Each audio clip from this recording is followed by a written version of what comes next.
Good morning. It's April 9th. Beautiful morning, a little hot. I think there's a cold front coming.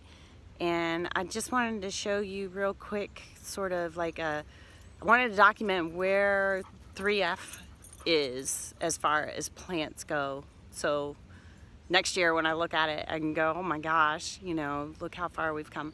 So just kind of looking at what's in place now, what's blooming, and here we go. We'll just kind of start like one section of the yard at a time.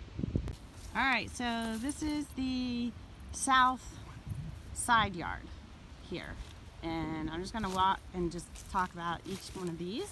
So this is planted about 10 years ago. Lilac bush that's finally starting to bloom, which is really cool. And I wish you could smell what I am seeing right now, because it smells absolutely wonderful. So very excited to have a blooming lilac bush, and there's little babies everywhere.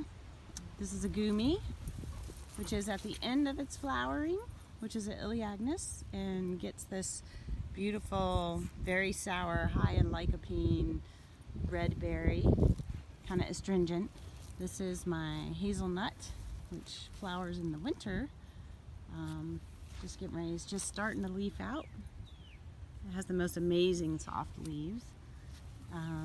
Over there is a crazy, out of control thornless blackberry that maybe one day I'll have time to focus on. Here is the pomegranate.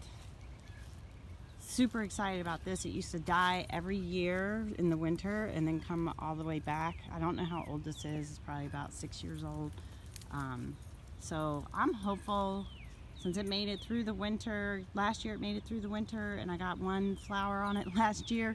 So I'm hopeful that there's gonna be some more flowers on this, and maybe one day I will actually get a pomegranate off of that.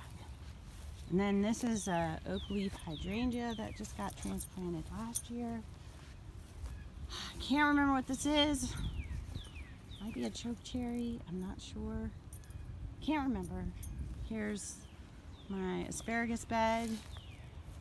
Got some asparagus coming up. You can see a little pile there.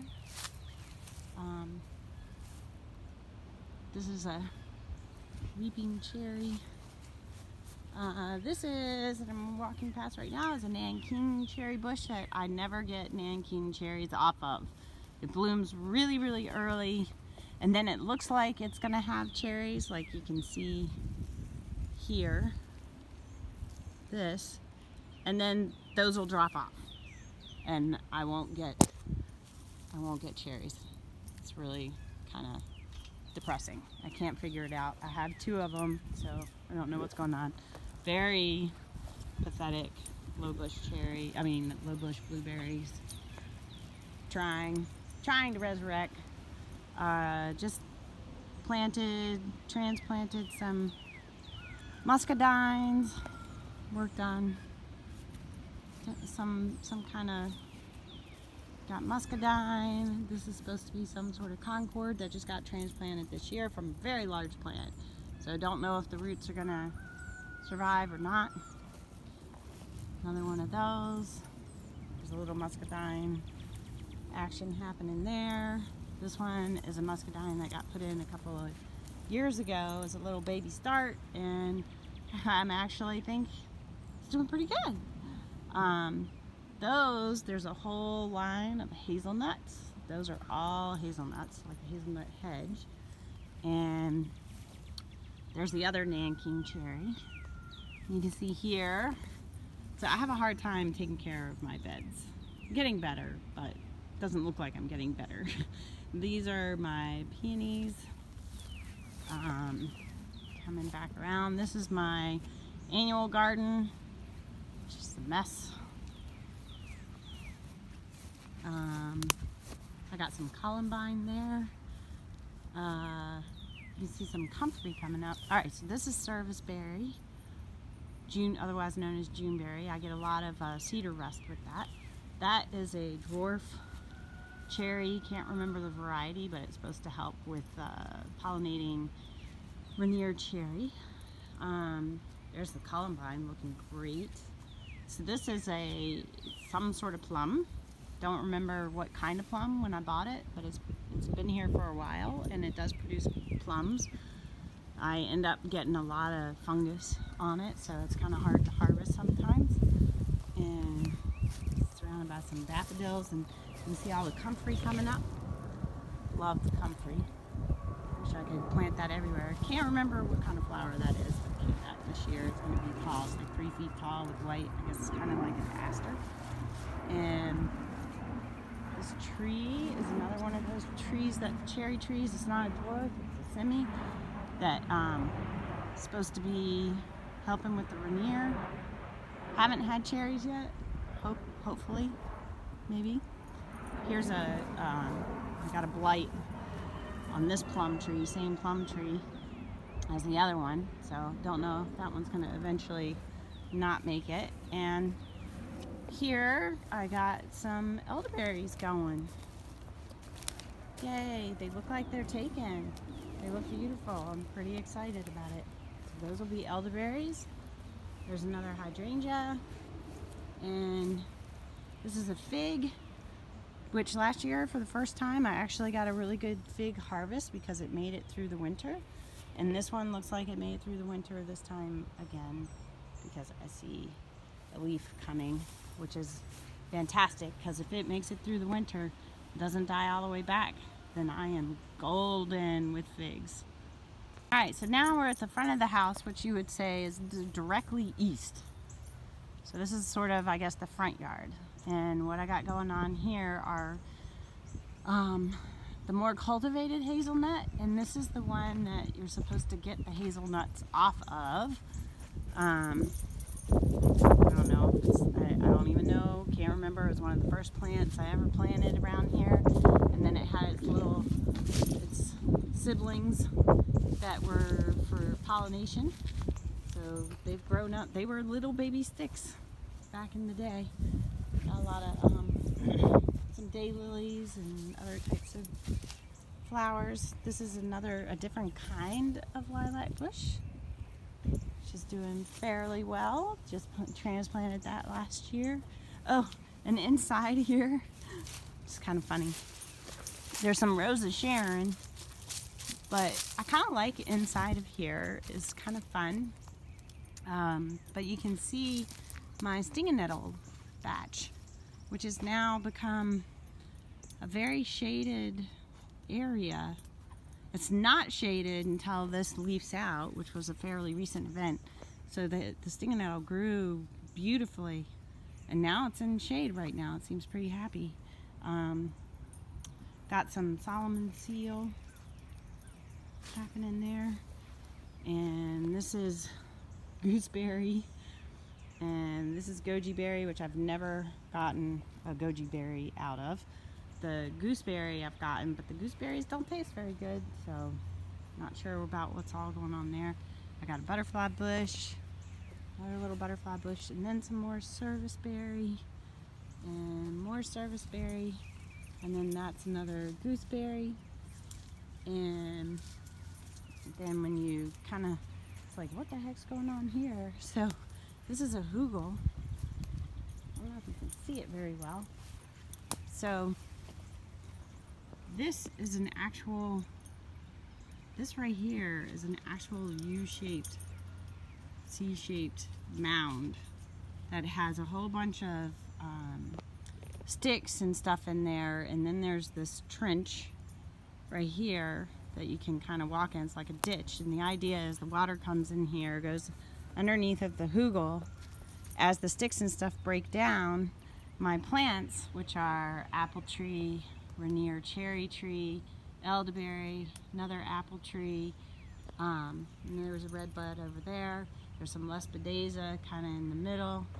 There's a little blueberry there. So this will provide the sponge, the holding the water for these trees in case there's a drought.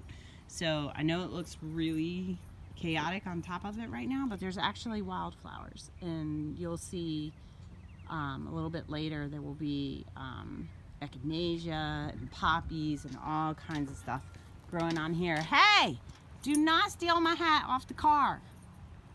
Silly. Okay. Yeah, so that is the front yard.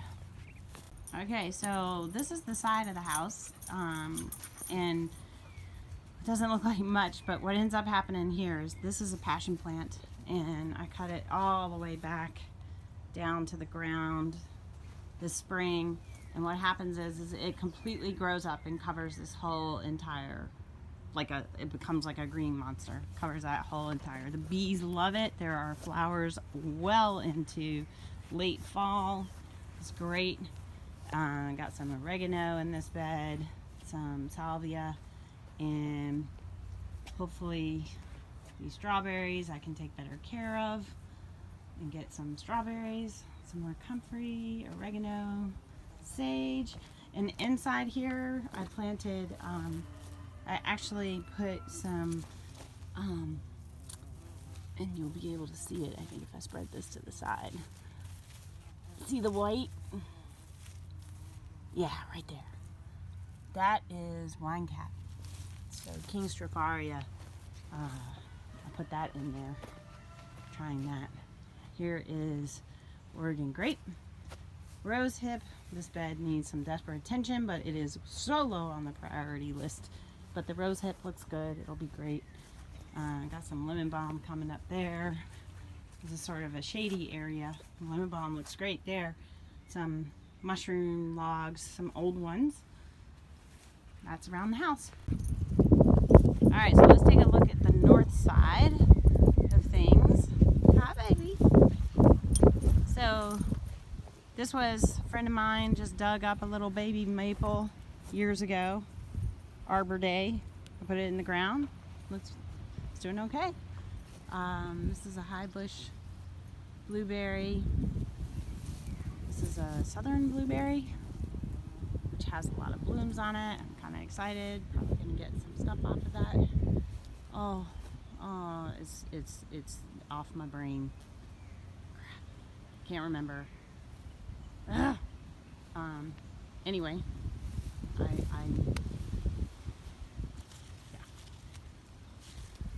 beautiful. There's another hazelnut.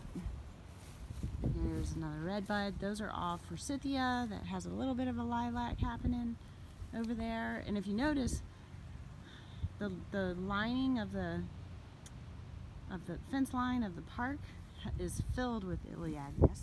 So I've got some elderberry plants going, and they seem to be surviving.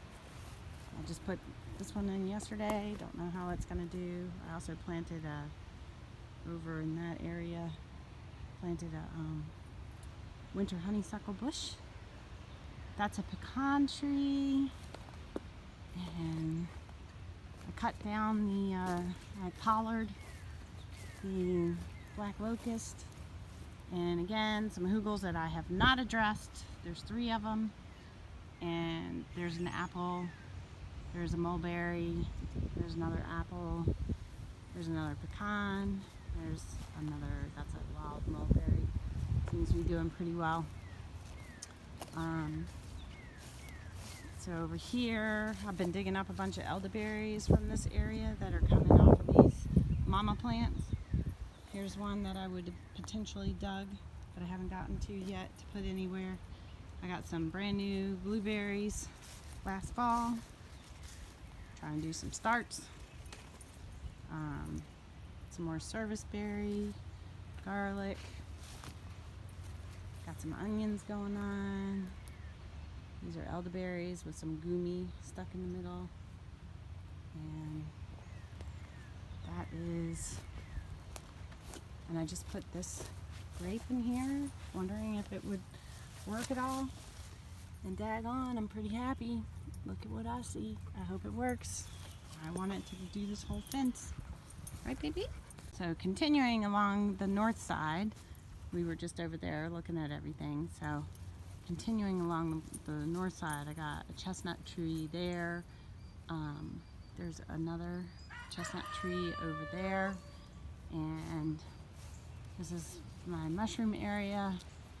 Once the black walnut tree leaves out, I'm gonna uncover those, but as you can see, they're sort of in the sun right now. Not ideal. I still have some mushroom inoculations to do. We got this tub set up, I'm collecting water, be using that for the mushroom logs. This is another chestnut tree. Struggles for light, but doing okay. Takes us off into the woods. Alright, so now I'm in the back, behind the backyard, and there's a little bit of stuff happening here. These trees here, all along the fence, these little guys are all chestnut trees, and then behind them are hazelnuts. And then I got a black raspberry jamboree back here, and you can see that runs, I got a little walkway for the fence along the backyard. I need to cut that. So I go in and try to weed some of the tree of heaven and stuff like that, but I kind of let it do its thing. And I harvest from here. So this is the south side of the house, sort of towards the back. And there's two very large black walnuts that make this area a little difficult, you know, with their Julone. It's a little difficult area to work with, but I do not mow here. I scythe only. I let it grow up pretty tall. Do have a little bit of a honeysuckle issue happening, but we'll see. Now that I'm home all the time, we'll see what's going on. So this is a mulberry, and that's a wild plum, or a native plum, another native plum. Little teeny red bud in there. It's another red bud over there. And these are the pawpaws, which are doing great. And I have little things in the ground that I marked last year, the baby pawpaws that are coming up, so I wouldn't come and chop them. So you can see, of course, they're struggling with the honeysuckle problem. So I do need attention back here, but anyway, this is another little baby. So there's a bunch of those little white things sticking up, but you can see that my pawpaws are actually flowering, and they're pretty amazing. Very ancient kind of flowers that smells like carrion and are supposed to be pollinated by flies. So that's kind of a neat thing. Okay, continuing with the tour. So I'm on that south side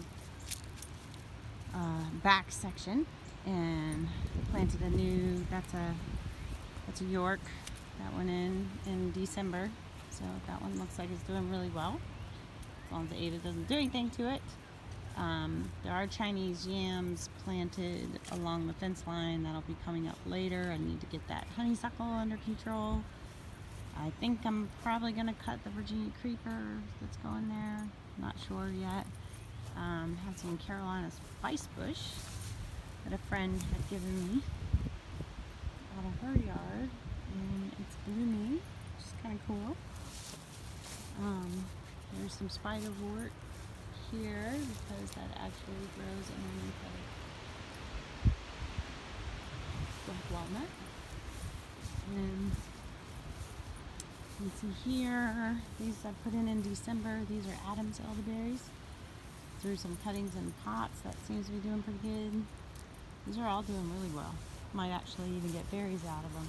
And basically those were little babies that were dug off of this guy. And kind of like those type things would have been what I had just used a shovel and dug up and put in the ground. I have a tea camellia there that's not happy, but it's still alive, which is more than I can say for the other one. And there's my hedge of hazelnut. Alright, so here's the backyard. So here's a coop that I actually use to isolate birds, or also when they're hatching. I'm bringing up some young, try to give them a little separation. I have a nice free zone. forsythia, which is doing fantastic, and the birds love it under there. This was like a fugu persimmon, and the graft did not make it. So my understanding is they graft on American persimmon. So that's American persimmon. Ada, come, heel. Ada, heel. Sit. Okay, sit. She's good with the chickens, but not great. I still have to watch her. She can't be out here by herself by any means. That's shark bait. Oh, she's so wonderful. So that is my sour cherry, the Montmorency. There's a gala apple that I have struggled with and have yet to get apples out of because the squirrels get them every year. But I have a Nelson's winter apple over there in the middle, right there, which seems to be doing great, and I've actually gotten the apples off of before. And this is a, oh lordy, this is a fig that does not do great. Never really get figs. They always frost before it's time for that fig to actually happen. But this fig is a new fig that got put in last year. I have high hopes for, and it's already further along than even the one in the front. So I'm really hopeful that this is going to be my major fig producer. It should be fantastic. There's my chicken enrichment program over there. This is an Asian pear. And there's another Asian pear back there, a little partner to it. And over here, there's another pear that was a grafting pear that I have no idea the variety in any way, shape, or form. Haven't gotten any pears off of it. Those are wild plum trees, and then there's a sort of a wild cherry in front of it. There's that beautiful Nelson's winter. I'm kind of excited about what that's going to happen this year. And over here is another, I love the sour cherry. It's one of our favorites. So we went ahead and planted another one. And this is a nice gumi. This one I've actually harvested last year. It's a good producer. So hopeful. Yeah, this is going to be my problem child. It's actually a bur oak tree. It's a baby. A little elderberry there. And Ada, are you causing problems? Ada. Little sneaky dog. There's that other Asian pear. This is a pollard or coppiced black locust. And here's a York elderberry. Seems to do fairly well. You can see here, this is the everlasting mulberry, which has lots of mulberries on, but I have a hard time getting to them. And I never I should have done some pruning when it was young. Just sort of let it go. I don't know about the wisdom of that, but it's definitely prolific if you can access them. So these little babies, because it's very easy to grow. Oh look, I have some elderberries coming up everywhere. Nice. Yes. So I'm just gonna keep these guys real low and see if see what happens there. And then I'm hoping to take this area, maybe make that into a new elderberry area. And there's the main coop, little compost area where everybody gets to do some work, collecting the rabbit poop. It's rabbits. Hi guys. And they need to be moved in the shade soon. They were for the winter. And here's my bay leaf. So it's a couple years old. I'm looking forward to that. Yep. That's the back. That concludes the spring 2020 tour.